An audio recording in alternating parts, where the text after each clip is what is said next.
Okay hi. நடைப்பயிற்சி உடற்பயிற்சி செஞ்சா பிளட் சுகர் நல்லாவே குறையும் அப்படிங்கிறது பல பேருக்கு தெரியும். ஆனா அது எப்படி குறையுதுன்ற மெக்கானிசம் தெரிஞ்சதுன்னா நம்மள பல பேர் அதை ஸ்டார்ட் பண்ணுவாங்க. ரெகுலரா பண்ண ஆரம்பிக்காதவங்க அதை ரெகுலரா பண்ணுவாங்க. வாங்க அதை பத்தி தான் இந்த வீடியோல பார்க்க போறோம். அதுக்கு முன்னாடி என் பேர் டாக்டர் ரவிவர்மன், ஜெனரல் கன்சல்டன்ட்.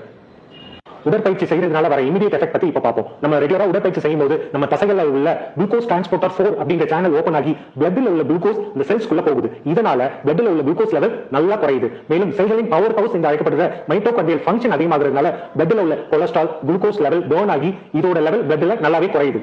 இந்த உடற்பயிற்சி ரெகுலரா செய்யறதுனால கிடைக்கிற லாங் டர்ம் எஃபெக்ட்ஸ் பத்தி பார்ப்போம். இப்போ இந்த செல்ஸ்க்குள்ள போன குளுக்கோஸ் வந்து கிளைகோஜன் அப்படிங்கறத சேமித்து வைக்கப்படுகிறது. இதனால மசில் மாஸ் இன்க்ரீஸ் ஆகுது. மசில் மாஸ் இன்க்ரீஸ் ஆகிறதுனால உடம்புல உள்ள ஃபேட்ஸ் குறையுது, கொலஸ்ட்ரால் குறையுது, ஸ்ட்ரெஸ் ஹார்மோனான கார்டிசால் லெவல் குறையுது. சோ இதனால இன்சுலின் ரெசிஸ்டன்ஸ் அப்படின்னு அழைக்கப்படுற இன்சுலின் எதிர்ப்பு தன்மை குறையுது. இந்த இன்சுலின் எதிர்ப்பு தன்மை தான் சர்க்கரை வியாதி வருவதற்கான மூல காரணமே.